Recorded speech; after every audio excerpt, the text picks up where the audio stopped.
कहाँ मोरा भाटा जुगा, कहाँ कबीरा।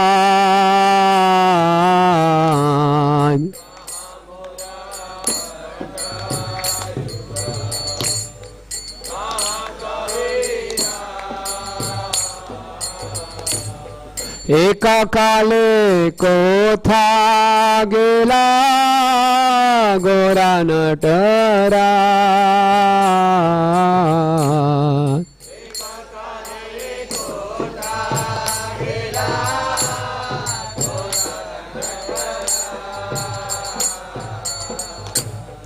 पाषाणे कुटीबो माथा, आनले पाशिबो।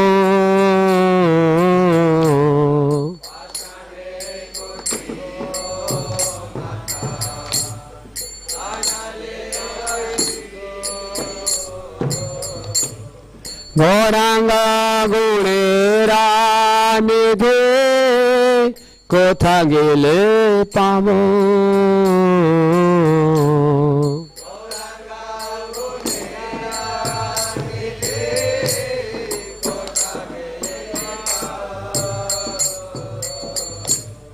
से सबा संगीरा संगे, जे कैलो विलास।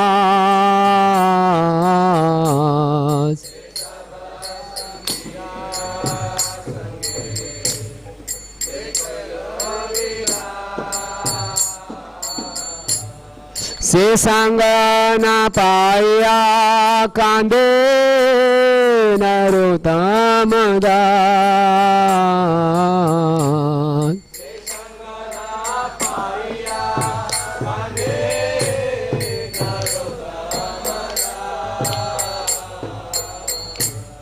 जे अनिल प्रेमादाना, करुणा प्रचुर।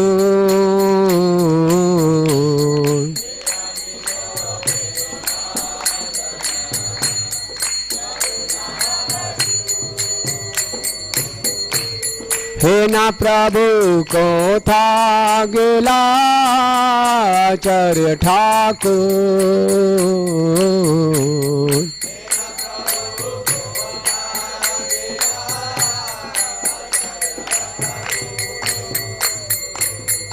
जय हो वैष्णव ठाकुर, वैष्णव ठाकुर, वैष्णव ठाकुर, आमी तुम्हारा कुकुर।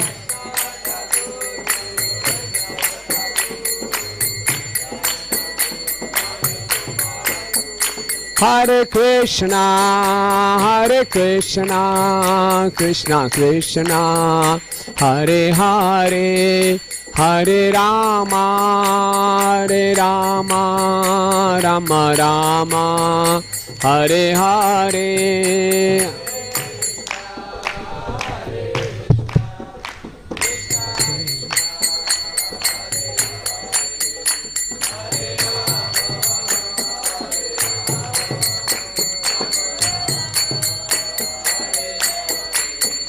हरे कृष्णा कृष्णा कृष्णा हरे हरे, हरे राम राम राम हरे हरे।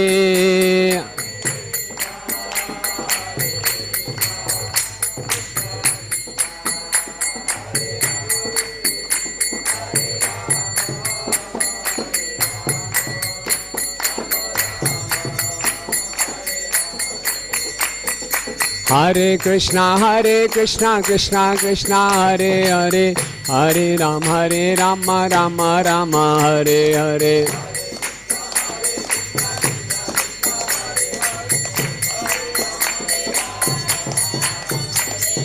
हरे कृष्णा कृष्णा कृष्णा हरे हरे, हरे Ram Ram Ram Hare Hare.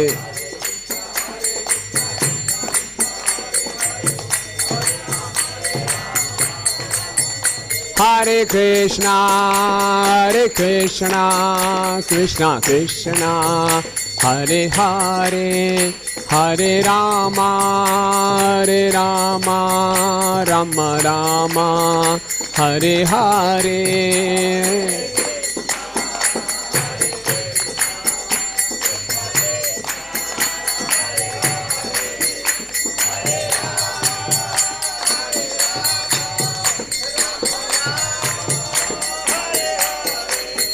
Jaya Prabhupada, Prabhupada, Prabhupada, Srila Prabhupada.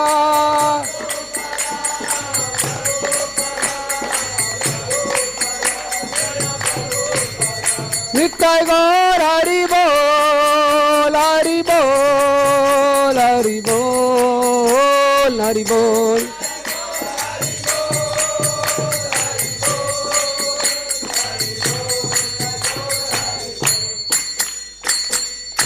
जय विष्णुपाद परमहंस फौजिकाचार्य अष्टोत्रोष्ट Shri Shrimad his divine grace A C Bhakti Vedanta स्वामी श्री प्रभुपाद की ISKCON फाउंडर आचार्य जगत गुरु से the whole world AC Bhakti Vedanta स्वामी श्री प्रभुपाद की जय विष्णुपाद परमहंस फौजिकाचार्य अष्टोत्रोष्ट Shri Shrimad his divine grace Bhakti Siddhanta Shri Thakur महाराज प्रभुपाद की अनंत कोटि वैष्णव वृंद की नामाचार्य श्री हरिदास ठाकुर की प्रेम से कहो श्री कृष्ण चैतन्य प्रभु नित्यानंद श्री अद्वैत गदाधर शिवासादि गौर भक्त वृंद की श्री श्री जगन्नाथ बलदेव सुभद्रा महारानी की श्री श्री गौरनिताय की श्री श्री राधा माधव जी की वक्रेश्वर पंडित तिरुभाव तिथि महोत्सव की हेरा पंचमी महोत्सव की निताई गौर प्रेमानंदे all glories to the assembled devotees All glories to the assembled devotees, all glories to the assembled devotees, all glories to Shri Guru and Gauranga, all glories to Srila Prabhupada ki jai. Om Ajnanatimirandhasya Jnananjana Shalakaya Chakshurunmilitam Yena Tasmai Shri Guruve Namaha Shri Chaitanya Manobhishnam Stapitam Yena Bhutale स्वयं रूपा कदा मह्यं ददाति स्वपदान्तिकं वन्देऽहं श्रीगुरो श्रीयुतापदकमलं श्रीगुरून् वैष्णवांश्च श्रीरूपं साग्रजातं सहगण रघुनाथान्वितं तं सजीवं साद्वैतं सावधूतं परिजनसहितं कृष्णचैतन्यदेवं श्रीराधा कृष्णपादान् सहगण ललिता श्रीविशाखान्वितांश्च हे कृष्णा करुणा सिंधु दीनबंधु जगतपते गोपेश गोपिका कांत राधा कांत नमस्तुते तप्त कांचन गौरांगी राधे वृंदावनेश्वरी वृषभानुसुते देवी प्रणमामि हरिप्रिये वाञ्छाकल्पतरुभ्यश्च कृपा सिन्धुभ्येव च पतितानां पावनेभ्यो वैष्णवेभ्यो नमो नमः। जय श्री कृष्ण चैतन्य प्रभु नित्यानंद श्री अद्वैत गदाधर श्रीवासादि गौर भक्त वृंद। हरे कृष्णा कृष्णा कृष्णा हरे हरे हरे राम राम राम हरे हरे। नमः ओं विष्णुपादाय कृष्ण पृष्ठाय भूतले श्रीमते भक्ति वेदांत स्वामी निति नामिने नमस्ते सारस्वते देवे गौरवाणी प्रचारिणे निर्विशेष शून्यवादी पाश्चात्य देश तारिणे।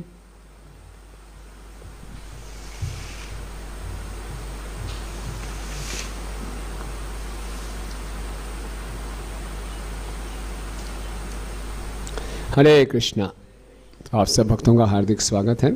तो आज दो महान उत्सव हैं। आज हेरा पंचमी है और साथ में ही वक्रेश्वर पंडित जी का तिरुभाव दिवस है। तो दोनों ही महान उत्सव हैं और समय बहुत कम है तो लेट्स सी कितना हम कर पाते हैं। तो पहले हम हेरा पंचमी के विषय में चर्चा करेंगे थोड़ी सी और फिर वक्रेश्वर पंडित जी का गुणगान करने का प्रयास करेंगे। तो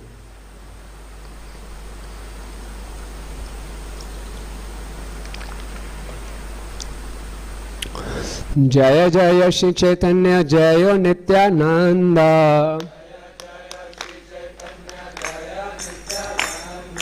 जय जय श्री चैतन्य जय नित्यानंद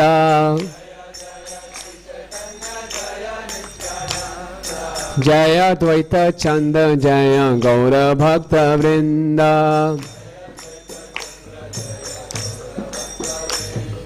जय द्वैत चंद जय गौर भक्त वृंद।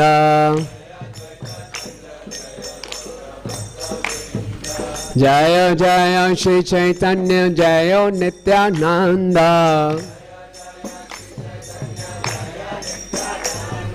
जय जय श्री चैतन्य जय नित्यानंद।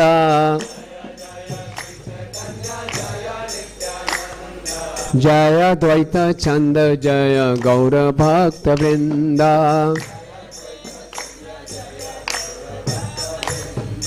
जय द्वैत चंद जय गौर भक्त वृंद।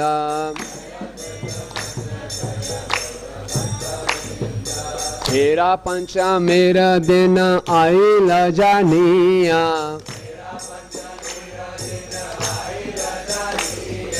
काशी मिश्र कही राजा सयत करिया।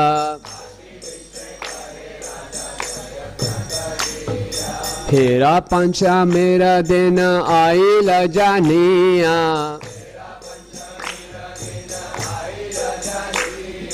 काशी मिश्र कहे राजा सयत न करिया। आप सब इकट्ठे बोल सकते हैं सब।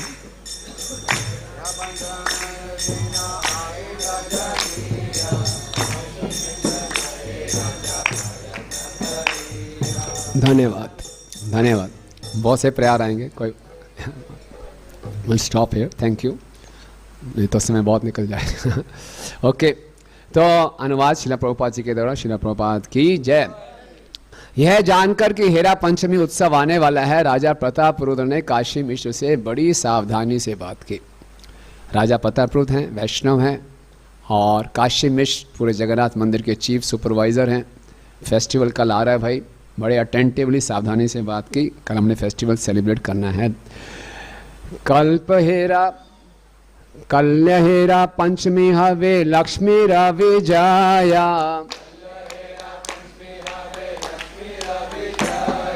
ऐसे उत्सव कर ये न प्रभु रही हाया।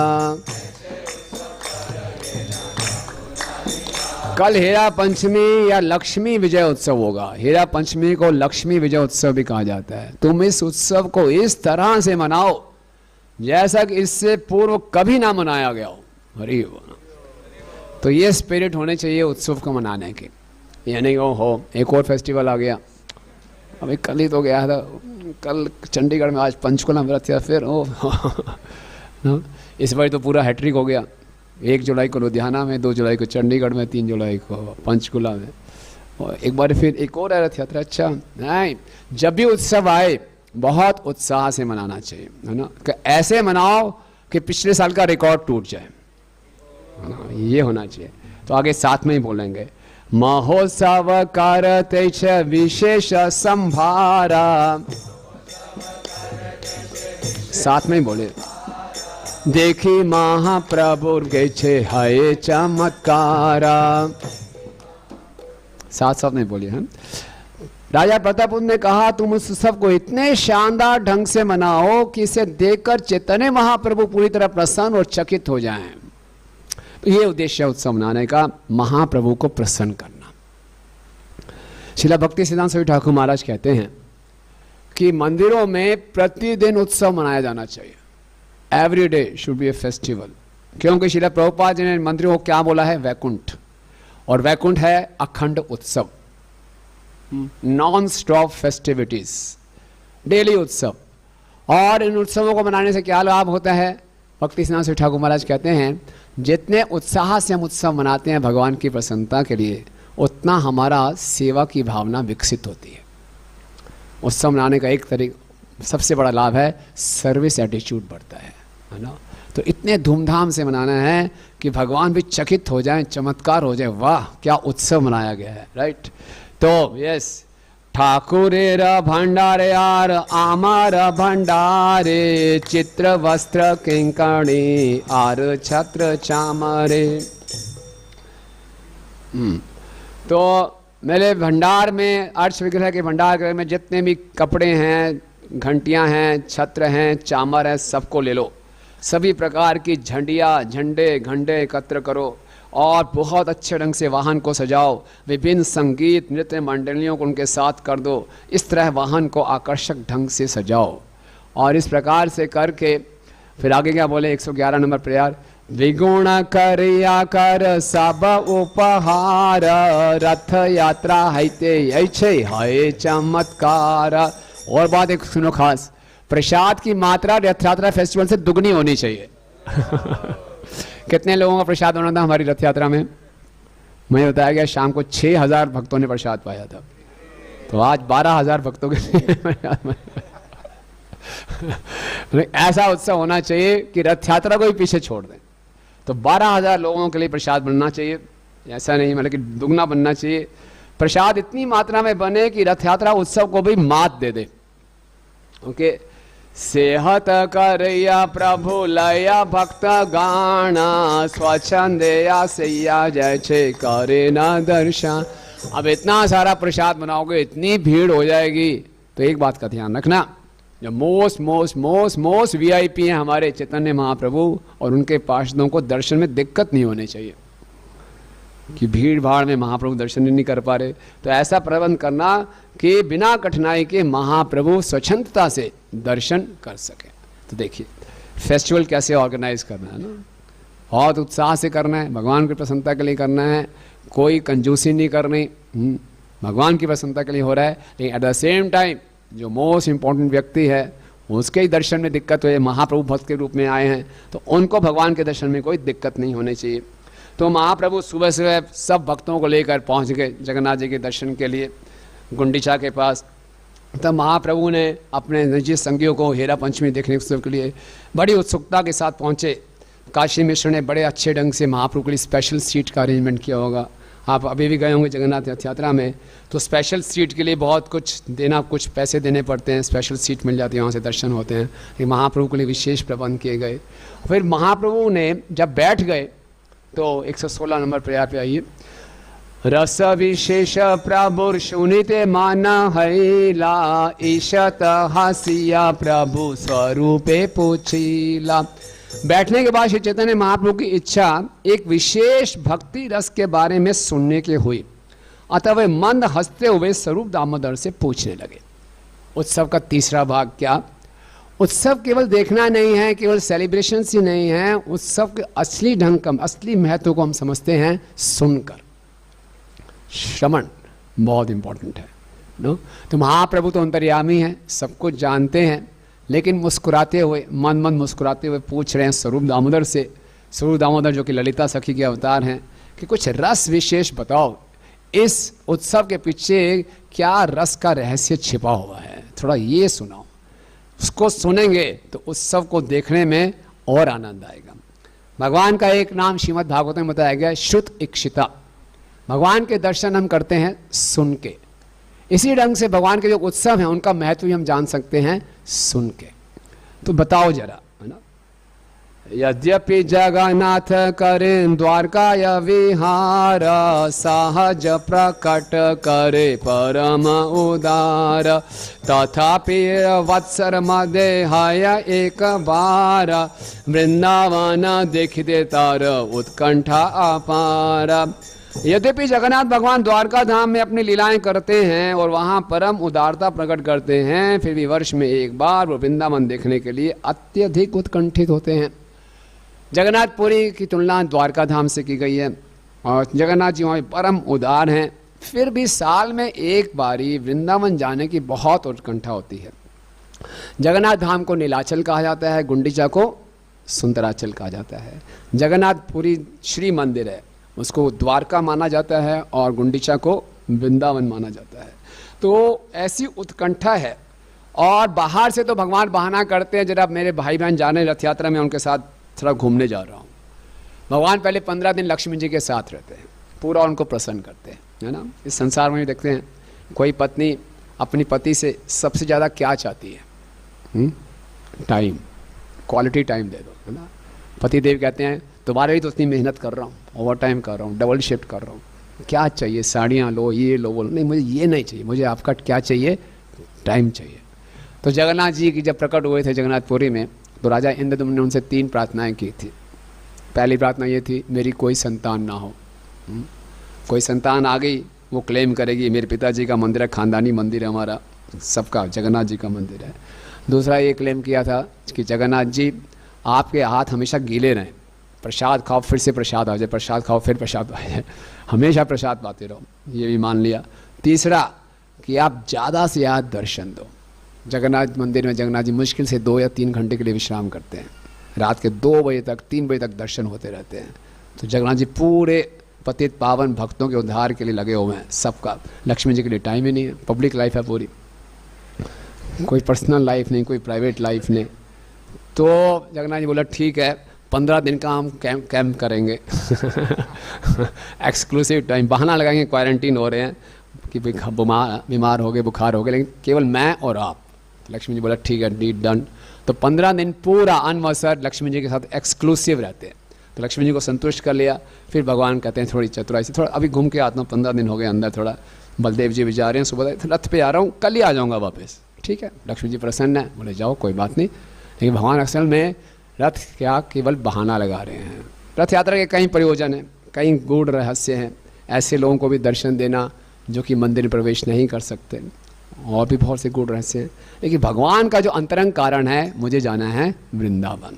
ओके, वृंदावन का स्मरण है, तो साल में एक बार ही वृंदावन जाते हैं। तो बोल रहे हैं कि वृंदावन जाते हैं लेकिन लक्ष्मी जी को साथ क्यों नहीं ले जाते। चैतन्य महाप्रभु स्वरूप दामोदर से पूछ रहे हैं कि लक्ष्मी जी को साथ ले जाते हैं ना, लक्ष्मी जी उनकी अंतरंगा हैं, उनको साथ में ले जाते। तो स्वरूप दामोदर कहते हैं नहीं, लक्ष्मी जी साथ में नहीं जा सकती। तो ये प्रयास संख्या 126 में, अतेवर कृष्ण पाकट नाही कुछ दोष, तबे के ना लक्ष्मी रवि करे तरोष। चूंकि कृष्ण की लीलाओं में कोई दोष नहीं है, तो फिर लक्ष्मी जी क्यों रुष्ट हो जाती हैं। लक्ष्मी जी को बोल के गए मैं कल आ रहा हूँ, 4 दिन बीत के आए नहीं। लक्ष्मी जी रोज खड़ी होती थी, देखती थी आ रहे हैं कि नहीं आ रहे, आ ही नहीं रहे। लक्ष्मी जी को बड़ा गुस्सा आ गया, ये तो मेरे साथ धोखा किया उन्होंने। और तो भगवान पूछ रहे हैं फिर लक्ष्मी जी रोज क्यों करती हैं। पहले स्वरूप दामोदर ने बनाया कि लक्ष्मी जी को वृंदावन में प्रवेश करने का कोई अधिकार नहीं है, दुनिया लक्ष्मी जी के पीछे है, लक्ष्मी जी वृंदावन जाने के लिए आतुर हैं, बट राइट्स रिजर्व, एडमिशन नहीं मिल रहा उनको नहीं कर सकती लक्ष्मी जी एडमिशन। तो लक्ष्मी जी को बड़ा गुस्सा आया। तो फिर स्वरूप दामोदर ने क्या कहा, स्वरूप कहे प्रेमा तेरा एता स्वभाव, कांतेरा ओ दास्य लेशे हय क्रोध भाव। स्वरूप दामोदर ने उत्तर दिया, प्रेम पीड़ित युवती का स्वभाव है कि वह अपने प्रेमी से उपेक्षित होने पर तुरंत क्रुद्ध हो जाती है ना। प्रेमिका अगर प्रेमी उसको नेग्लेक्ट करे तो क्रोध हो जाती है, लेकिन गुस्से में आकर साधारणतया प्रेमिकाओं का क्या व्यवहार होता है, हे ना काले खचित जाहे विविधरताना, सुवर्ण न चौदाला करे आरोहण। जब स्वरूप दामोदर था चैतन्य महाप्रभु इस प्रकार बातें कर रहे थे, तो लक्ष्मी जी का जुलूस निकल के आया। सोने की पालकी में सवार थी, जिसे 4 आदमी ले जा रहे थे। पालकी तरह तरह के रत्नों से सजी हुई थी। जय श्री श्री राधा माधव जी की जय, श्री श्री गौनिताय की जय, श्री श्री जगन्नाथ बलदेव सुभद्रा महारानी की जय। तो दासियां साथ में घड़े चामर पानी की पटरियां लिए थी, सैकड़ों दासियां थी। दासियों ने बड़े आकर्षण वस्त्र धारण किए हुए थे, बहुमूल्य हार पहने हुए थे। और लक्ष्मी जी बड़े क्रोध मुद्रा में मंदिर के द्वार पर आई, और उनके साथ उनके परिवार के अनेक सदस्य थे, और बड़ा ऐश्वर्य का प्रदर्शन कर रहे थे। और फिर क्या किया, प्रयास संख्या 132, जगानाथिर मुख्य मुख्य जत भृत्य गाने, लक्ष्मी देवीर दासी गाण करे ना बंधान। जुलूस वहाँ पे पहुँच गया। लक्ष्मी जी की सारी दासियों ने जगन्नाथ जी के सारे प्रधान सेवकों को बंदी बना दिया, है ना। इनके कारण ही हो रहा है। हमारी जो मालकिन है, हमारी स्वामिनी हैं, उनको उनकी इच्छा पूरी नहीं हो रही, इनकी खूब पिटाई की जाए उनको पकड़ के लाते हैं, और फिर क्या करते हैं, बांधिया निया पाड़े लक्ष्मी रचराणे, चौरे ये ना दंड करे लयना ना दाने। दासियों ने जगन्नाथ जी के सेवकों को बांध कर उन्हें हथकड़ियाँ लगा दी और उन्हें लाकर लक्ष्मी जी के चरणों पे, चरण कमलों पर गिरने के लिए बाध्य कर दिया। वे सभी धन लूटने वाले चोरों की तरह बंदी बना लिए गए।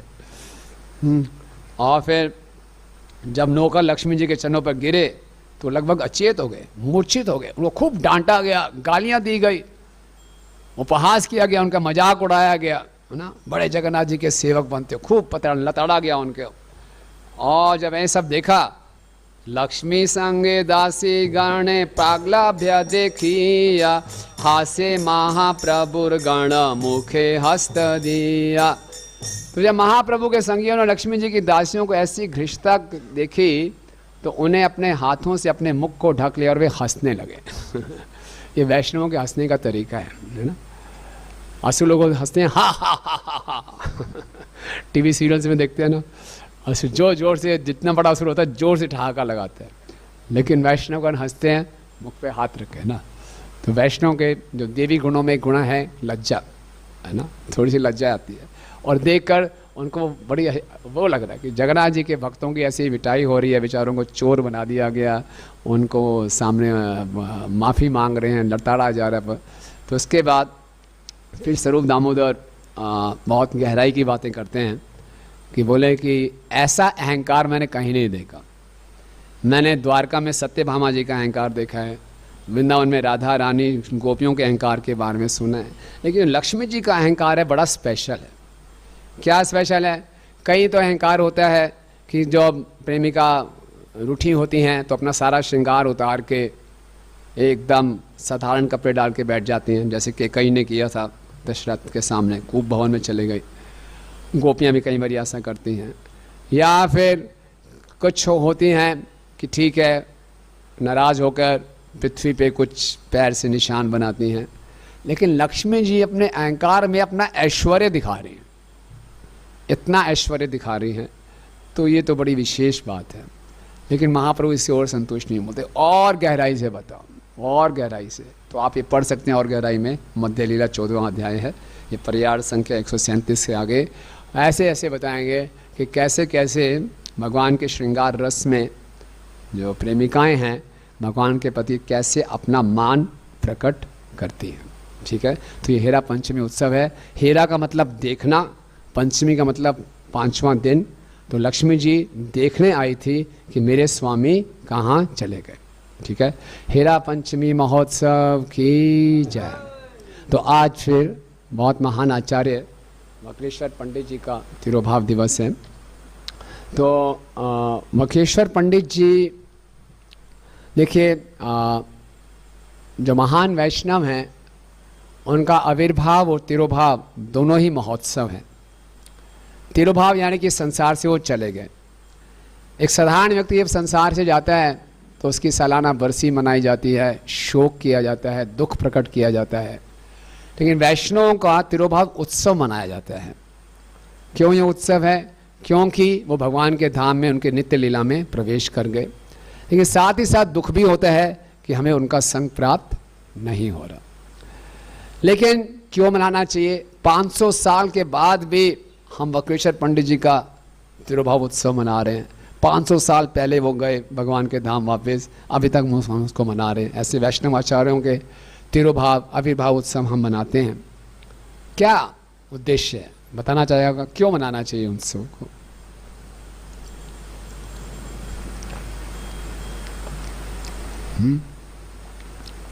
500 वर्ष एक महान वैष्णव आए। हाँ जी प्रभु जी।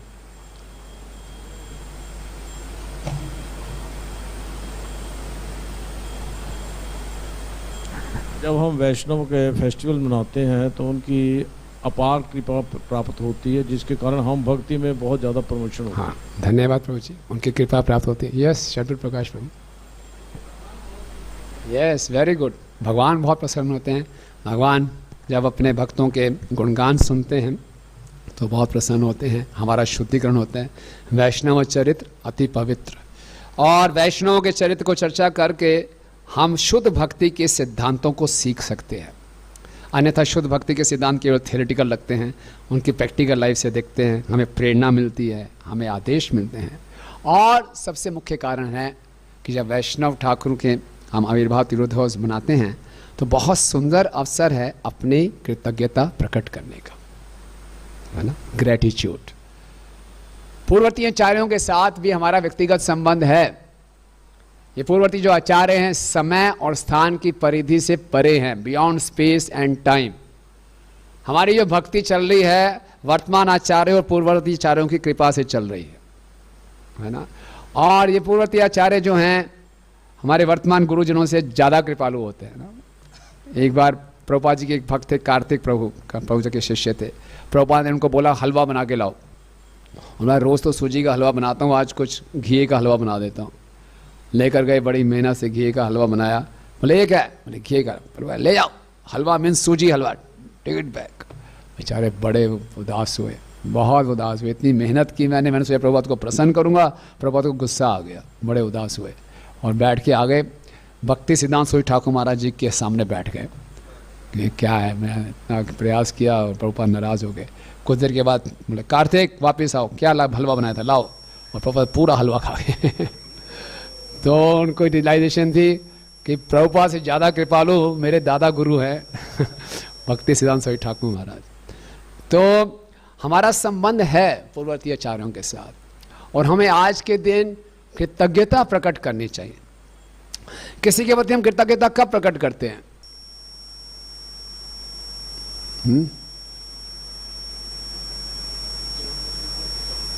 गुण पता होने से क्या कृतज्ञता प्रकट करेंगे?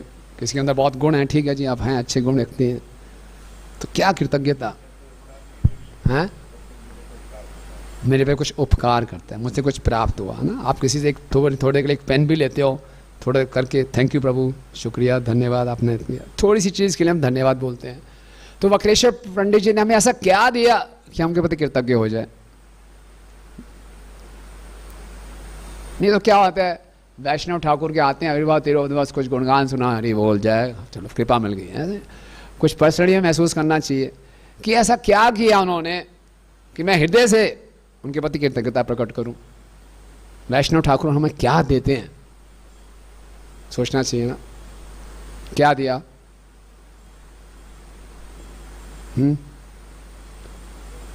हाँ, कीर्तन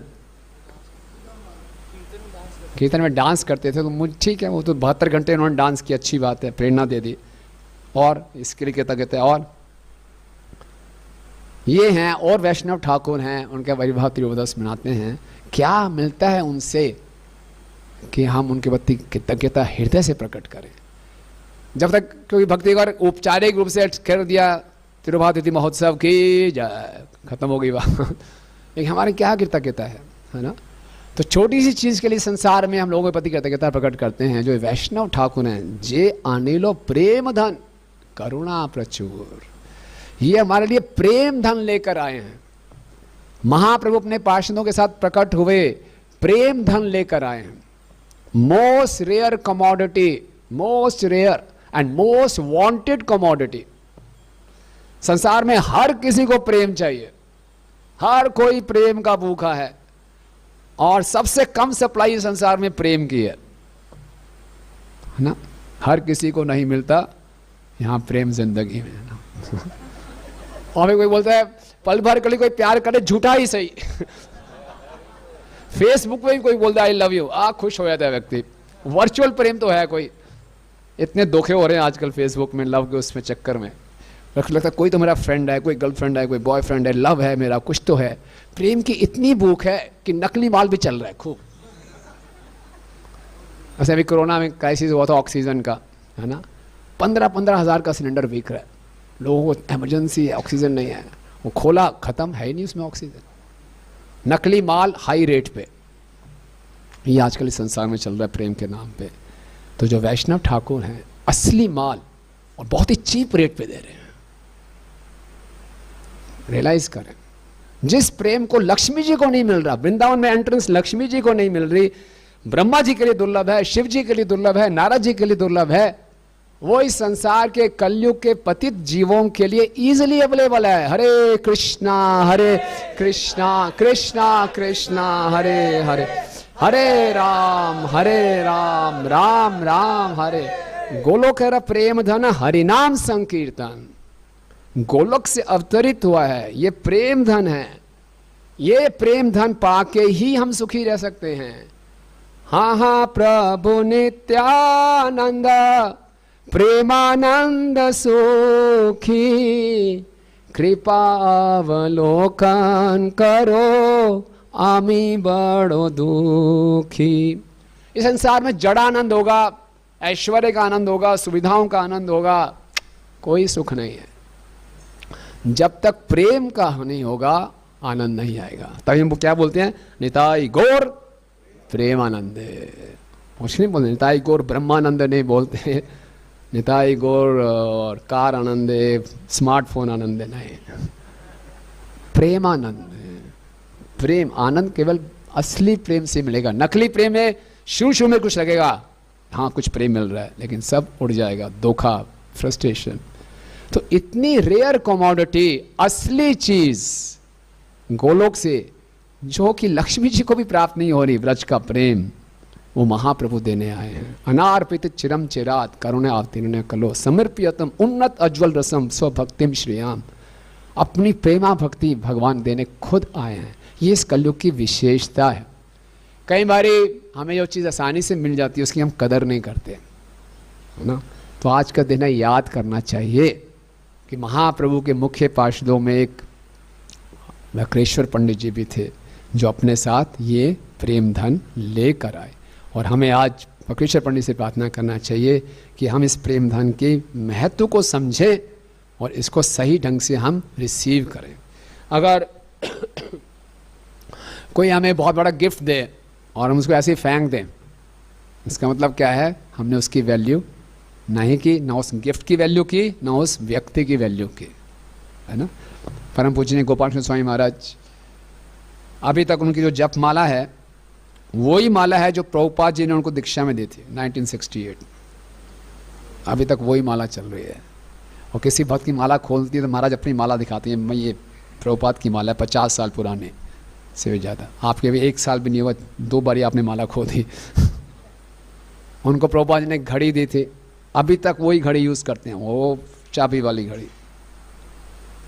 क्यों? प्रभुपाद जी ने दी हुई है। तो जिस व्यक्ति से गिफ्ट मिलता है उस गिफ्ट की हम कितनी कदर करते हैं, इसका मतलब उस व्यक्ति को हम कितना आदर देते हैं। महाप्रभु ने हमें प्रेम धन दिया, महाप्रभु के पार्षदों ने हमें प्रेम धन दिया। अगर इस प्रेम धन को हरिनाम संकीर्तन को बहुत कैजुअली लेंगे, इसका मतलब हम भगवान को भी इतना सीरियसली नहीं ले रहे हैं। तो ये गिफ्ट है, बहुत बड़ा गिफ्ट है, तो उसको हमें बहुत प्रेम से संभालना चाहिए। तो आदि लीला 10वां अध्याय, प्रेयर नंबर 17। वक्रेश्वर पंडित प्रभुर बड़ा प्रिय भृत्या,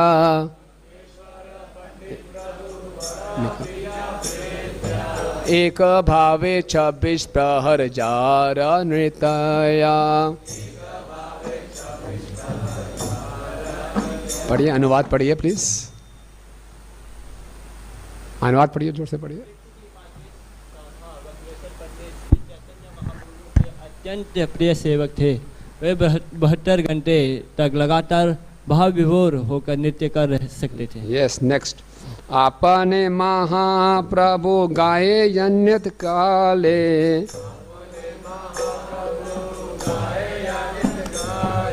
प्रभुर चरण धरि वक्रेश्वर बाले। महाप्रभु ने खुद गाया और वक्रेश्वर पंडित नाचे, और वक्रेश्वर पंडित महाप्रभु के चरणों में पढ़ के इस प्रकार से बोले, दास सहस्र गंधर्व मोरा देह चंद्र मुख,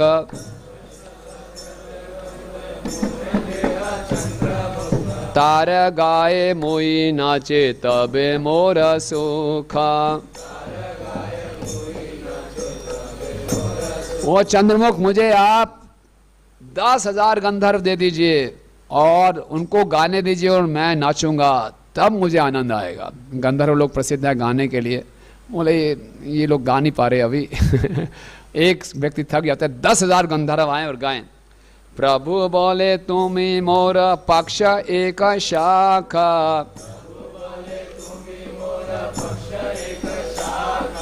आकाशे उदितम यदि पाए आर पाखा। महाप्रभु ने उत्तर दिया, मेरे पास तुम्हारे समान केवल एक ही पंख है, किंतु यदि मेरे पास दूसरा पंख होता तो मैं निश्चय ही आकाश में उड़ता। क्या बात है ना। तो ये वक्रेश्वर पंडित जी का विशेष स्तर है। और आज हम तो 72 घंटे नहीं नाच सकते ना, लेकिन रथ यात्रा में भक्तों ने 6-6, 8-8 घंटे नाचे, इतने ह्यूमिडिटी में, इतने गर्मी में। श्रील प्रभुपाद जी कहते हैं बड़ी आसानी से हम शरीर के स्तर से ऊपर उठ सकते हैं 3 चीज़ों से, chanting, dancing and by playing instruments. नाच के, गा के और इंस्ट्रूमेंट बजा के हम बड़ी आसानी से देह के स्तर से ऊपर उठ जाते हैं। हम सब ने अनुभव किया। लगातार 2 दिन रथ यात्रा थी, मैं देख रहा था सभी युवाओं को 6-6 घंटे, 8-8 घंटे नाच रहे हैं, पूरा कपड़े भीग गए पसीने से, लेकिन अंत तक नाच रहे हैं। तो उनसे पूछिए अगले दिन क्या थकावट महसूस हुई? बताइए, हुई थकावट महसूस? नहीं हुई, सच्ची में नहीं हुई। थोड़ा सा पानी पिया, प्रसाद लिया, कोई अंतर नहीं, है ना। तो ये विशेषता है, ये विशेषता है। ये जो भगवान की अंतरंगा शक्ति है ये चमत्कारी है, इसकी कोई सीमा नहीं है। और भगवान की बहिरंगा शक्ति वो सीमित है। अगर हम अपने प्रयास पर निर्भर करेंगे कुछ भी नहीं कर पाएंगे। बड़ी गर्मी है, पसीना आ रहा है, छोड़ो जी, ये हो रहा है, वो हो रहा है। लेकिन हम भगवान की प्रसन्नता के लिए करेंगे। जैसे ही कोई भी कार्य, कोई भी वस्तु हम भगवान से जोड़ देते हैं, वो अंतरंगा शक्ति के अंतर आ जाती है और उसमें प्रचुर शक्ति का उसमें प्रसार होता है, अनलिमिटेड पोटेंसी। तो व्यक्ति कुछ भी कर सकता है, चमत्कार कर सकता है। बाहर के लोग खड़े थे, देख रहे थे, उनकी हिम्मत नहीं होती घर से बाहर निकल के, एसी से बाहर निकल के धूप में आए, वहाँ से देखे ये लोग नाची जा रहे हैं, नाची जा रहे हैं, नाची जा रहे हैं, हद हो गई, कमाल है ना। तो वास्तव में ये एक नाचना एक हमारे साधना भक्ति का एक अंग है।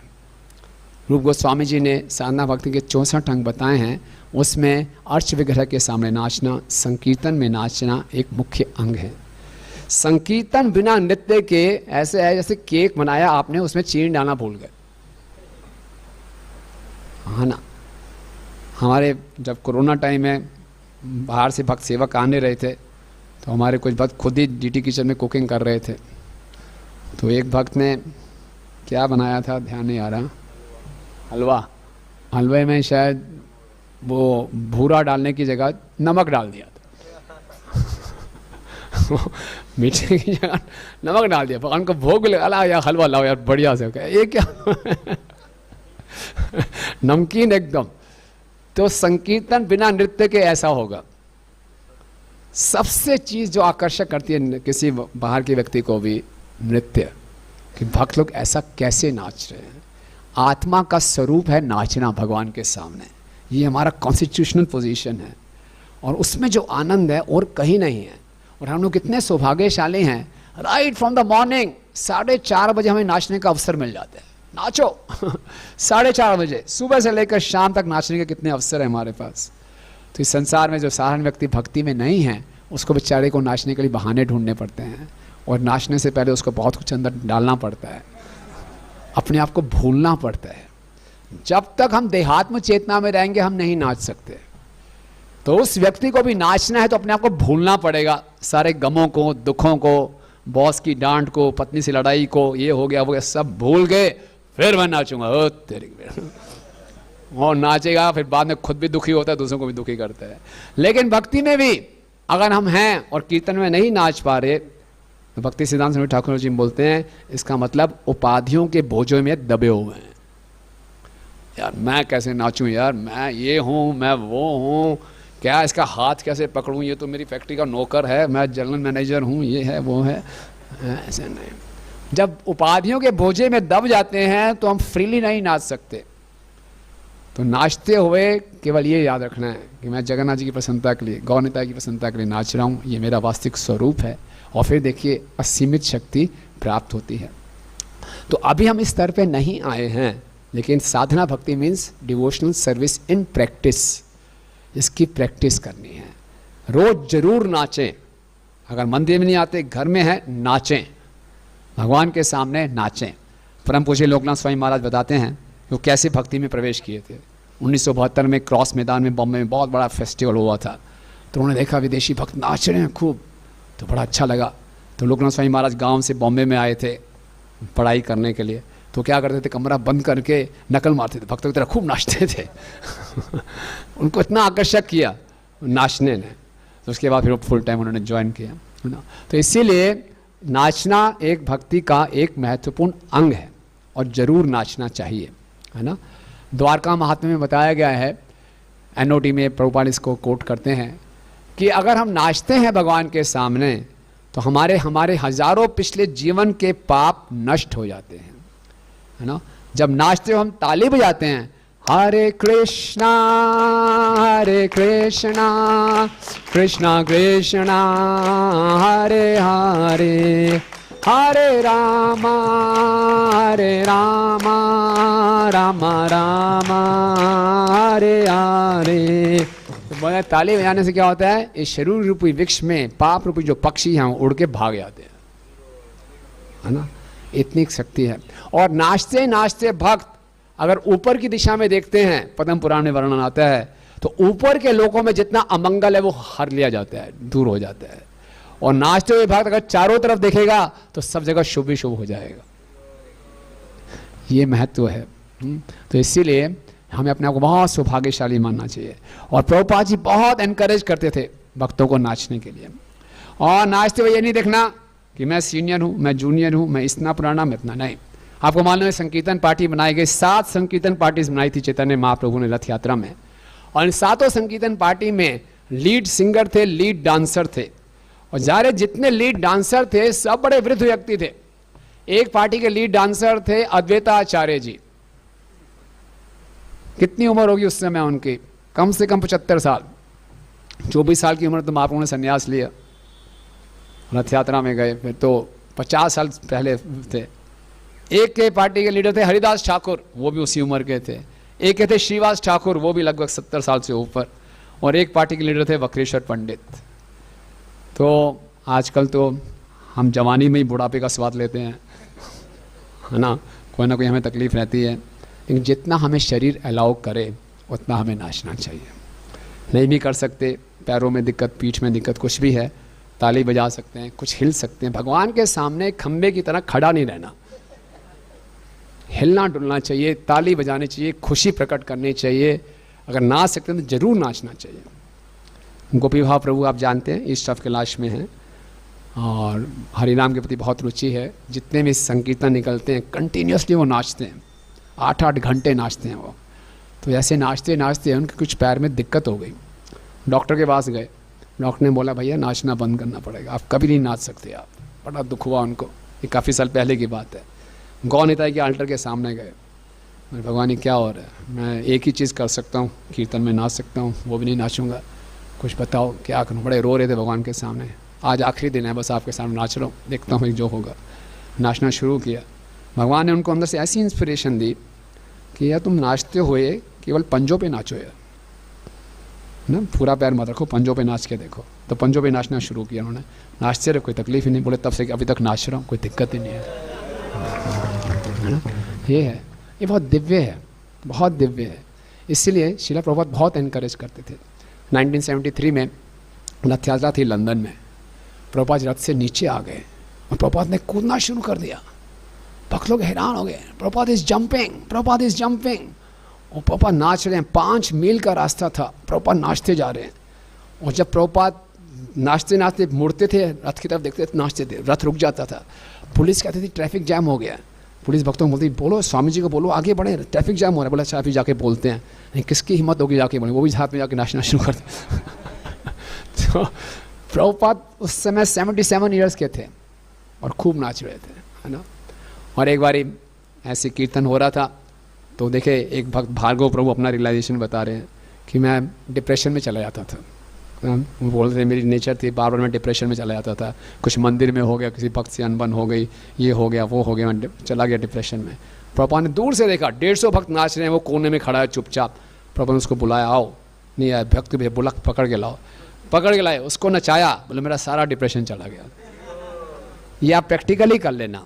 मंदिर में आते हैं, कई बार हमारा मूड ऑफ होता है, परेशान होते हैं, घर से, प्रोफेशन से, व्यक्तिगत रूप से कुछ भी परेशानी होती है, हमें आनंद नहीं आ रहा, ऐसे क्यों नाचूं, दिखावा क्यों करूं, मेरे अंदर नहीं आ रहा। नहीं, ऐसे टाइम में और नाचना चाहिए। नाचते ही हम अपने मेंटल प्लेटफॉर्म से ऊपर आ जाते हैं, नहीं तो मन के प्लेटफॉर्म पे ही रहते हैं, घूमते रहते हैं उधर उधर। प्रभुपाद जी ने एक बहुत सुंदर बात बोली।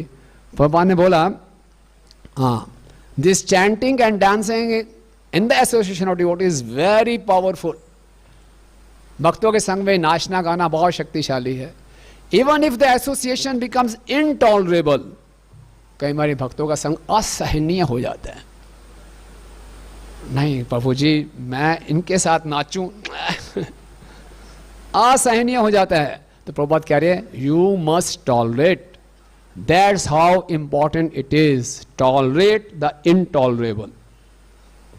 असहनीय को सहन करो और क्या करो, हरे कृष्णा कृष्णा कृष्णा हरे हरे, हरे राम राम राम हरे हरे। नाचने में क्या होता है, जब हमारे संबंध अच्छे नहीं भी हैं भक्तों के साथ, एक दूसरे को सहन भी नहीं कर पा रहे, जैसे हम एक दूसरे का हाथ पकड़ते हैं, हमारी सारी फॉल्स ईगो मेल्ट हो जाती है, भूल जाएंगे सारे डिफरेंसेस, मैं ये हूँ, मैं वो हूँ, और हम नाचते हैं।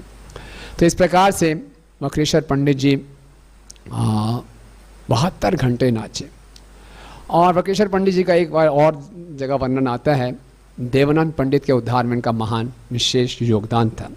देवानंद पंडित के विषय में आप जानते हैं, है ना। देवानंद पंडित कुलिया ग्राम में थे और भागवतम के महान पंडित, सन्यासी, पूरी इंद्रियों पे संयम, बड़े वैरागी, और केवल भागवतम का पाठ करते थे ना, महावक्ता भागवतम के।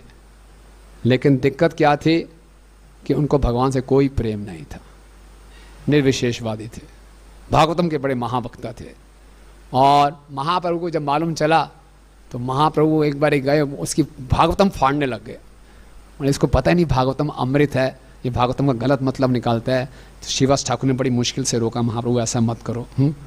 और फिर मालूम चला एक बार वो भागवतम का पाठ कर रहे थे, तो श्रीवास ठाकुर उनके भागवतम पाठ में जाके बैठ गए। श्रीवास ठाकुर बड़े सरल हृदय के व्यक्ति थे, जैसे उन्होंने भागवत के श्लोक सुने वो भावावेश में आ गए और जोर जोर से रोने लगे। अब क्लास में बैठे कोई जोर जोर से रोने लगे, और तो उनके शिष्यों ने बोला, हमारे महाराज जी भागवतम का पाठ करें, कौन आ गया बीच में जोर जोर से रो रहा है। उसको चुप कराने का प्रयास किया, तो लेकिन वो तो भाव में थे, कंट्रोल कर ही नहीं पा रहे थे। तो उनके शिष्यों ने क्या किया, श्रीवास ठाकुर को उठाया, उठा के बाहर फेंक दिया, और देवानंद पंडित देखते रहे। तो अगर हम वैष्णव अपराध होते हुए देखते हैं और उसके प्रति कोई एक्शन भी नहीं लेते, तो वो भी क्या है, वैष्णव अपराध। उन शिष्यों के प्रति इतना अपराध नहीं माना गया जितना कि देवानंद पंडित के प्रति अपराध माना गया। देवानंद पंडित का दोष क्या था, भागवत पुस्तक भागवत के तो बहुत आदर देते थे, लेकिन व्यक्ति भागवत को आदर नहीं देते। कई बार हमारे साथ भी ये होता है, पुस्तक भागवत की हम आरती उतारेंगे, बड़े प्रेम से रखेंगे, बड़े प्रेम से पढ़ेंगे, सुनेंगे, लेकिन व्यक्ति भागवत को हम नहीं पहचान पाते, उनका अनादर करते हैं। तो महाप्रभु उनसे बहुत क्रोधित थे, बोले इसको तो कभी प्रेम नहीं दूंगा। तो बेचारे ऐसे ही चलता रहा उनका जीवन, संक्षेप में आपको बता रहे हैं। तो एक बारी महाप्रभु फिर से कुलिया ग्राम में आए। तब तक क्या हुआ कि वक्रेश्वर पंडित, संजोग की बात थी, उनके हेतु की कृपा थी, कुलिया में आए और एक जगह वो प्रोग्राम कर रहे थे। तो देवानंद पंडित उनसे आकर्षित हो गए। देवानंद पंडित ने कहा कि आप मेरे आश्रम में आके रुकिए। तो वो देवानंद पंडित के आश्रम में आके रुके, और जब देवानंद पंडित ने उनके देखा, उनके शरीर की कांति, उनका नृत्य, उनका कीर्तन, तो बहुत प्रभावित हो गए उनसे। तो देवानंद पंडित उनकी सेवा करते थे। क्या, जब वक्रेश्वर पंडित नृत्य करते थे तो देवानंद पंडित एक लाठी लेकर खड़े हो जाते थे, क्योंकि उनका नृत्य इतना आकर्षक होता था, सब लोग आसपास खड़े हो जाते थे, तो वो लाठी लेकर उनकी सुरक्षा करते थे। और एक बारी जब वो नाचते नाचते नीचे गिर गए तो उनको उठाते थे, उनके शरीर से धूल निकली उसको उतार के उस धूल से अपने शरीर पे उसका अभिषेक कर लेते थे पूरा। तो इतनी सेवा की उन्होंने ऐसे वैष्णव सेवा से क्या हुआ, इसका परिणाम ये हुआ कि उनको चैतन्य महाप्रभु के चरणों में श्रद्धा बढ़ गई। वो नवद्वीप में ही रहते थे और प्रतिदिन महाप्रभु के दर्शन करते थे, लेकिन वो महाप्रभु को भगवान नहीं मानते थे क्योंकि उन्होंने वैष्णव अपराध किया हुआ था। अब उन्होंने वक्रेश्वर पंडित जैसे महान वैष्णव की सेवा की, और महान वैष्णव की जब सेवा की तो वैष्णव की सेवा भगवान की सेवा से भी ज़्यादा शक्तिशाली है। तो उनके अंदर हृदय में महाप्रभु के प्रति श्रद्धा बढ़ गई। ये बहुत विशेष सिद्धांत यहाँ पे है। चैतन्य भागवत में वृंदावन दास ठाकुर बताते हैं कि वैष्णव सेवा का कितना महत्व है।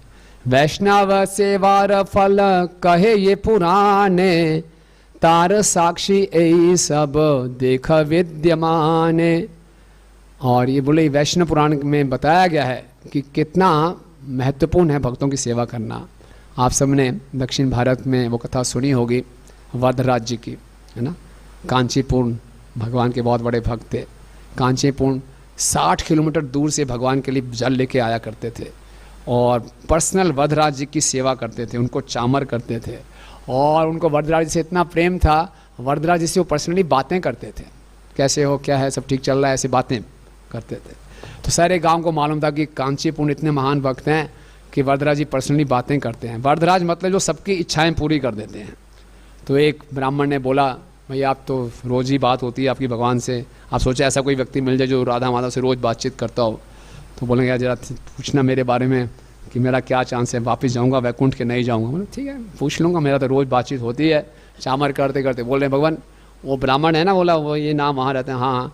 तो वो पूछ रहा था इस जीवन के बाद वो आएगा वैकुंठ में, पक्का आएगा, वेरी गुड। अच्छा चामर करते रहे। तो बोला वाइल ऑन द सब्जेक्ट, इसी सब्जेक्ट की बात हो ही रही है तो अपने बारे में ही पूछ लेता हूँ। वैसे तो जरूरत नहीं है लेकिन ठीक है, कंफर्म करने में कोई दिक्कत नहीं है ना, टिकट कंफर्म हो ही जाए, पूछ लेता हूँ।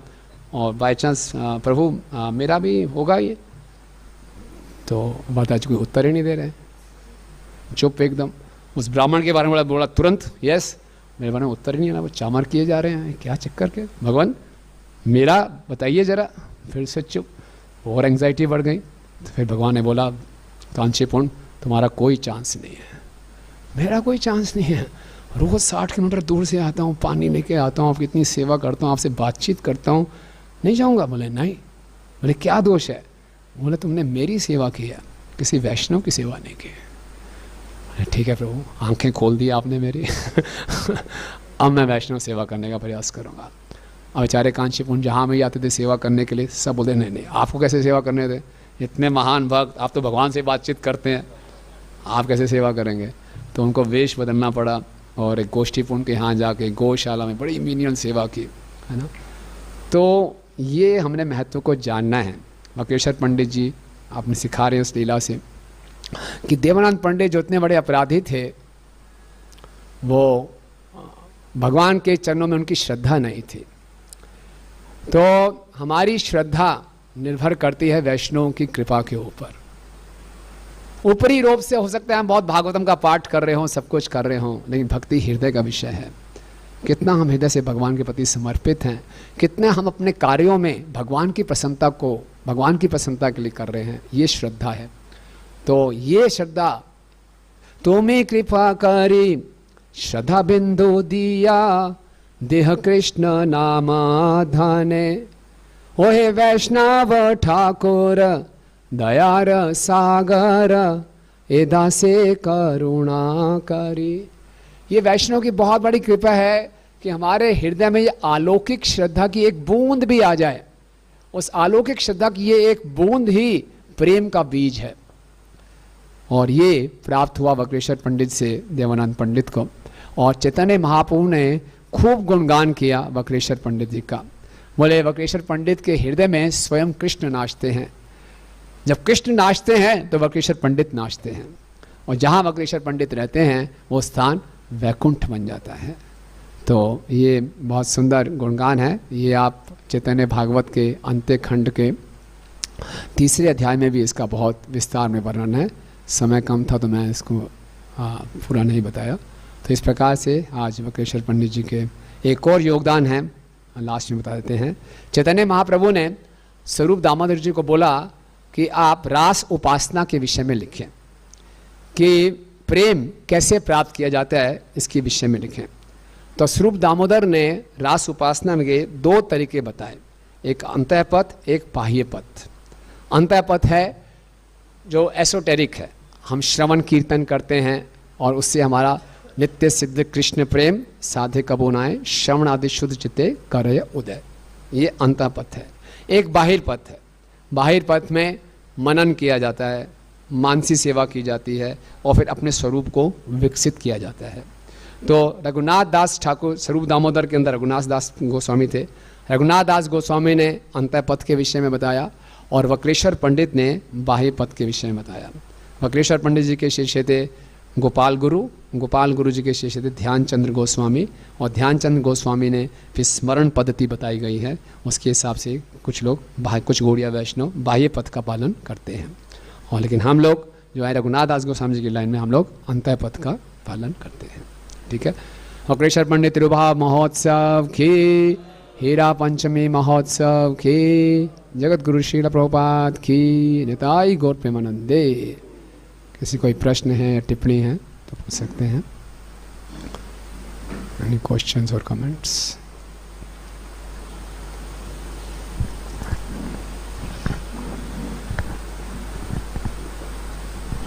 हरे Krishna Prabhu ji, thank you very much. Prabhu ji, मेरा क्वेश्चन था उसमें जैसे आप बता रहे थे श्रीवास पंडित गए थे, उस लेक्चर में बैठे थे और वहाँ पे भागवतम का पाठ हो रहा था, तो वो एक्चुअली ऑफेंस उन्होंने नहीं किया था, लेकिन वो ऑफेंस को रोके नहीं है, फिर सिर्फ देखा तो उनको ऑफेंस लग गया। और दूसरा ये कि जब उनने सेवा की वैष्णव की, उनने जब डांस करे थे, उन्होंने सेवा की, तो उनके अंदर ये वो ऑफेंस चला गया। और तो इससे एक ऐसा लगता है कि अगर किसी के प्रति ऑफेंस हो गया तो कोई दिक्कत नहीं, कहीं और हम ऐसे कर लें, तो ये थोड़ा क्लैरिफाई कर देंगे। हाँ, ये प्रश्न अक्सर इस लीला में अक्सर ये प्रश्न उठता है, हाँ, कि देवानंद पंडित ने श्रीवास ठाकुर के प्रति अपराध किया, किसी दूसरे वैष्णव की सेवा कर दी, काम चल गया उनका, है ना। अगर इस इंटेंशन से करेंगे तो काम नहीं चलेगा, है ना। एक वैष्णव में अच्छा नहीं लगता उसे खूब उसके प्रति अपराध करो, दूसरा वैष्णव में अच्छा लगता उसे खूब सेवा करो, इससे नहीं चलेगा। तो देवानंद पंडित का ये इंटेंशन नहीं था, है ना। उनका स्वाभाविक आकर्षण हुआ देवानंद वक्रेश्वर पंडित की तरफ, और उन्होंने बिल्कुल निस्वार्थ भाव, इसलिए नहीं कि मेरा श्रीवास ठाकुर के प्रति मैंने अपराध किया, चलो इनकी सेवा करके मैं महाप्रभु को प्रभावित कर लूँगा, नहीं, वैसी सेवा की। और महाप्रभु उनकी सेवा से प्रभावित हुए, वर्णन नहीं आता, तो निश्चित रूप से उनका हृदय शुद्ध हो गया, फिर उन्होंने श्रीवास ठाकुर से जाके क्षमा मांगी होगी, किया होगा। लेकिन इसको ऐसा नहीं कर सकते, ऐसा तो अक्सर हम करते ही हैं कि अक्सर हमसे ये गलती हो जाती है कि जिन वैष्णव के प्रति हमारा थोड़ा झुकाव होता है, उनकी सेवा करने में हमें रुचि है, और दूसरे वैष्णव के प्रति हम अपराध करते, घबराते नहीं हैं, है ना। तो इस कथा से हमने सीखना है कि भक्ति में सब कुछ महाबल है ना, बोलते हैं ना, महासंकीर्तन, महाप्रसाद, और क्या होता है, महाआरती और महा महोत्सव। इसलिए वैष्णव के प्रति महा अपराध तो अपराध करने से बचना चाहिए, महाखतरा, ये खतरा है। तो ये नहीं कि किसी एक की सेवा करें, किसी के प्रति अपराध करेंगे, काउंटर कर जाएगा, ऐसा नहीं, उनमें इस मानसिकता से नहीं गया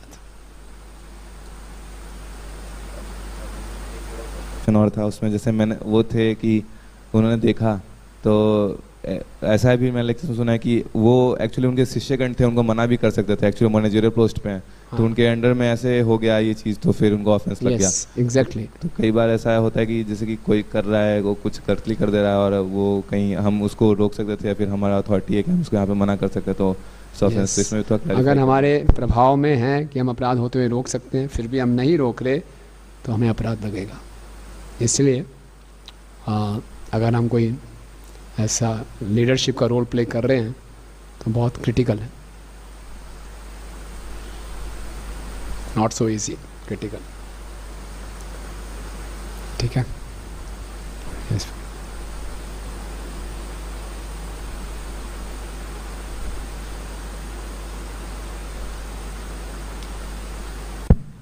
हरे कृष्णा। प्रभु जी जैसा आप कह रहे थे कि हमारी जो श्रद्धा है वो वैष्णवों की सेवा मतलब कृपा पर निर्भर करती है, और बेसिकली कृपा जो है सेवा से मिलेगी।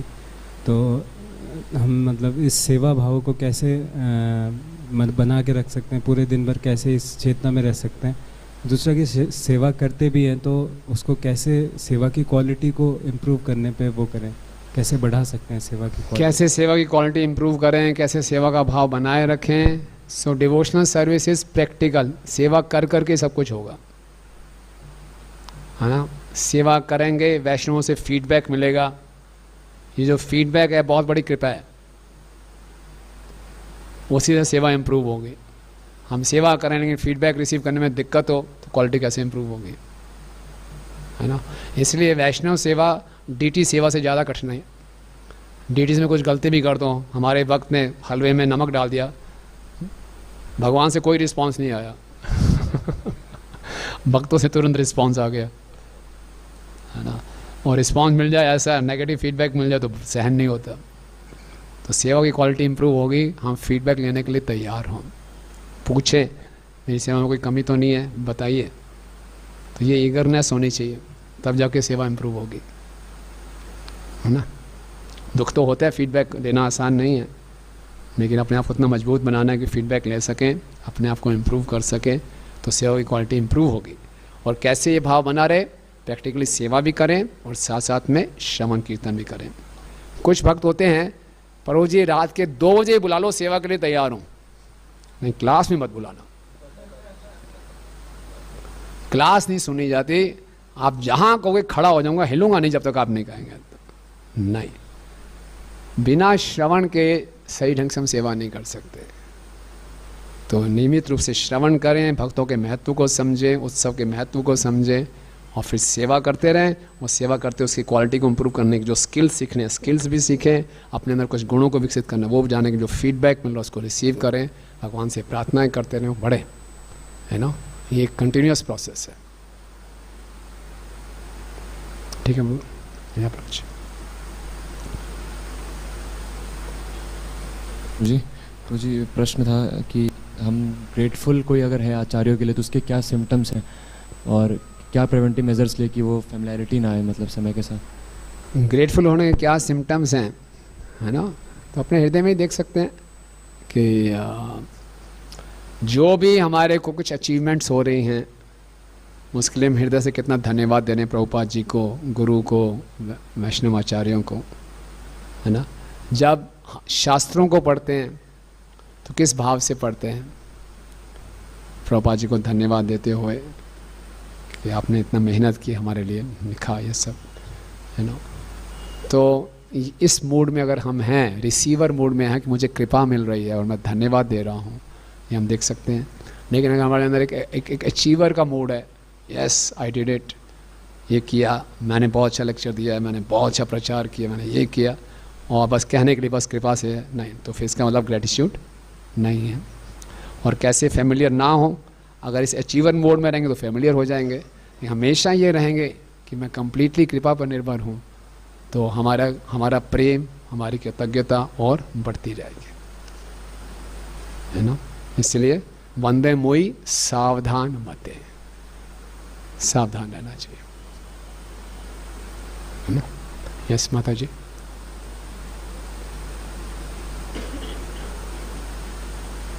माता जी को दे दीजिए।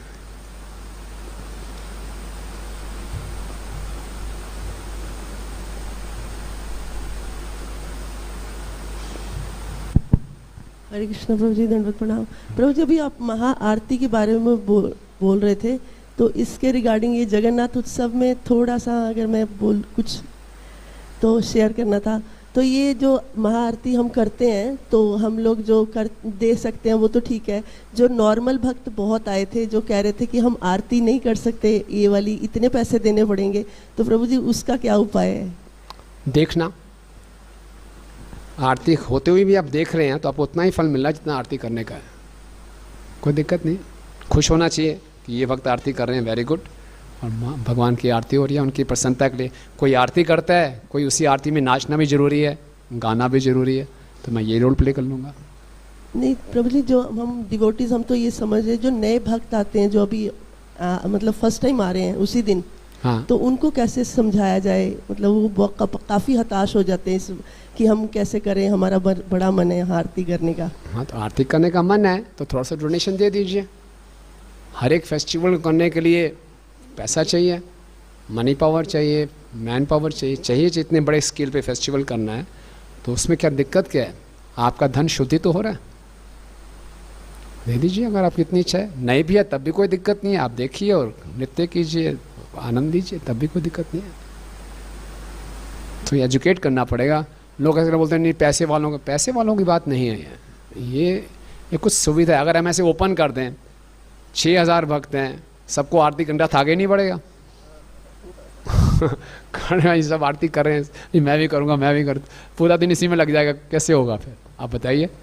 सबके लिए खुला छोड़ दें, हाँ सब लगेंगे। अभी भी रथ पे चढ़ने के लिए इतनी भीड़ भाड़ होती है, इतनी धक्का मुक्की होती है, तो कैसे होगा संभव बताइए? और अगर इनको इतना शौक है तो अपने घर से दिया लाए, दूर से दिखा दे, क्या दिक्कत है? भगवान तो रिसीव कर लेते हैं, भगवान तो भावग्राही हैं। जरूरी है कि रथ के सामने चढ़ कर ही ऊपर ही आके फोटो से दिखाते हुए करूँ मैं? आप दूर से कर दूँ, इसमें घर में खड़े खड़े कर दूँ, इसमें क्या? भगवान वहाँ से रिसीव कर लेंगे। एक भगवान के भक्त ने, क्या नाम था उसका, दोसिया से क्या नाम था, अंदर जाना अलाउड नहीं था, आम लेके आम को ऐसे ही कर दिया था चक्र को, और सारे आम खा लिए थे भगवान ने। तो भगवान तो दूर से दिखा दो दिया, क्या दिक्कत है? ये सब बहाने, लोगों का फॉल्ट फाइंडिंग मेंटेलिटी होता है ना, कोई दिक्कत नहीं। थैंक यू, हरे कृष्ण। बस यहाँ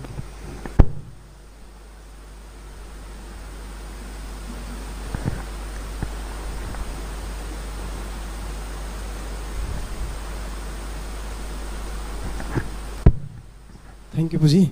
जैसे आप बता रहे थे ग्रेटिट्यूड के ऊपर, जैसे आचार्यों ने हमें क्या दिया, हमें सब जानना चाहिए और उसके लिए, लेकिन जैसे हम इससे संबंध हम बना नहीं पाते जिससे कि हम ग्रेटिट्यूड को फर्दर कंटिन्यू, या जब भी हम हमेशा याद करके उनके बल पे कुछ कर सकें। जैसे बाहर भी हमें कोई कुछ दे देता है या हेल्प कर देता है तो थैंक यू बोल के हम उसको भूल ही जाते हैं।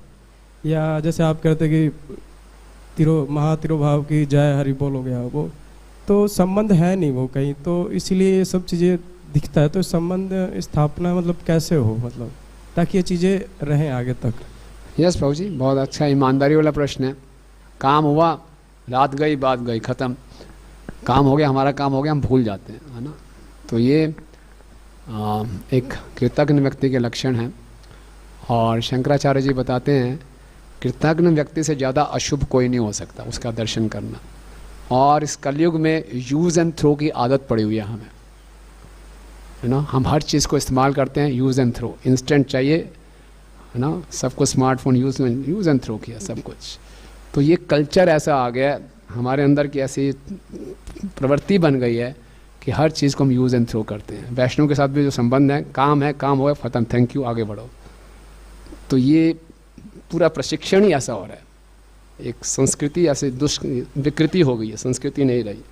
तो इसीलिए ये समझना है इस बात को, और जब हम शास्त्रों को पढ़ें, वैष्णवों का संग करें, अपने इस दोष को जाने, ये आदत सी पड़ गई है हमारी यूज़ एंड थ्रो की, और इससे कभी भी हमारा संबंध नहीं बनेगा। और संबंध नहीं बनेगा, कृतज्ञता नहीं रहेगी, तो भक्ति के रस का हम आस्वादन भी नहीं कर पाएंगे, है ना। तभी हम देखते हैं भक्ति करते हुए भी बड़ा सूखापन है, क्यों? कृतज्ञता, ये एटीट्यूड ऑफ ग्रेटिट्यूड बहुत इंपॉर्टेंट है। तो इसकी प्रैक्टिस करने से करें, है ना। हाँ, परम पूजनीय रोमापत स्वामी महाराज का एक लेक्चर सुन रहा था, वो बोल रहे हैं हम अपने अंदर कृतज्ञता विकसित कर सकते हैं ओनली बाय प्रैक्टिस। बोले अभी तक मैं पिछले 40 वर्षों से एक ग्रेटिट्यूड जर्नल मेंटेन करता हूँ, रजिस्टर मेंटेन करता हूँ ग्रेटिट्यूड, और रोज़ मैं भक्तों के प्रति कृतज्ञता लिखता हूँ। ये प्रैक्टिस, छोटी छोटी बात, ये नहीं कि जो अच्छा हुआ तभी ग्रेटिट्यूड दिखाना है, कुछ हमारे साथ बुरा हुआ उसमें भी ग्रेटिट्यूड, कि भगवान आप मुझे सहन शक्ति सिखा रहे हैं, आप मुझे ये कर रहे हैं। तो ये ग्रेटिट्यूड प्रैक्टिस करेंगे, हमें आदत नहीं है तो प्रैक्टिस कर करके इसकी आदत आ जाएगी कि हर चीज़ में हम पॉजिटिविटी देखें और उसके प्रति कृतज्ञता करें। प्रैक्टिस नहीं करेंगे तो ये यूज़ एंड थ्रो का एटीट्यूड चलता रहेगा। ठीक है, लास्ट क्वेश्चन है पूछना। हरे कृष्ण प्रभु जी। प्रभु जी, आपने बताया था कि लक्ष्मी जी जैसे इतनी सेवा करती हैं भगवान, लक्ष्मी जी इतनी सेवा करती हैं भगवान की, बट स्टिल वृंदावन में उनकी एंट्री नहीं है। तो ऐसा क्या है कि वृंदावन में उनकी भी एंट्री नहीं है? यही तो वृंदावन की खासियत है ना। वृंदावन में जब तक हम गोपियों के अनुगत नहीं होंगे, गोपियों के दास दासानुदास नहीं होंगे, तब एंट्री नहीं है। लक्ष्मी जी खूब सेवा कर रही हैं, लेकिन ऐश्वर्य का गर्व है उनका। लक्ष्मी जी तैयार नहीं है गायों का गोबर उठाने के लिए, गोपियों से इंस्ट्रक्शंस लेने के लिए। मैं लक्ष्मी हूँ, है ना, सारी दुनिया मेरे पीछे भागती है, मेरा इतना ऐश्वर्य है, सॉरी, ब्रज में एंट्री नहीं है, ठीक है ना। तो इसीलिए हमें क्या करना है, जो महाप्रभु ने किया, इसका गोपी भरते पद कमल्यो दास दासानु दास, इस भाव का अनुकूल करेंगे, गोपियों के अनुगत होंगे, तब जाके वृंदावन में एंट्री है। और वृंदावन में एंट्री केवल चैतन्य महाप्रभु की कृपा से ही मिल सकती है।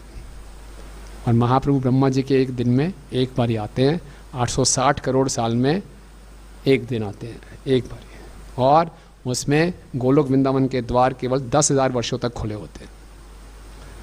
10,000 वर्षों तक खुले हैं गोलोक वृंदावन के द्वार, उसमें से 500 वर्ष निकल चुके हैं, खाली 9,500 वर्ष बचे हैं। तो फटाफट इसी जीवन में जाना है, चले जाओ, उसके बाद द्वार बंद हो जाएंगे, ज़्यादा से ज़्यादा हम वैकुंठ तक जा पाएंगे। तो ये महाप्रभु की विशेषता है।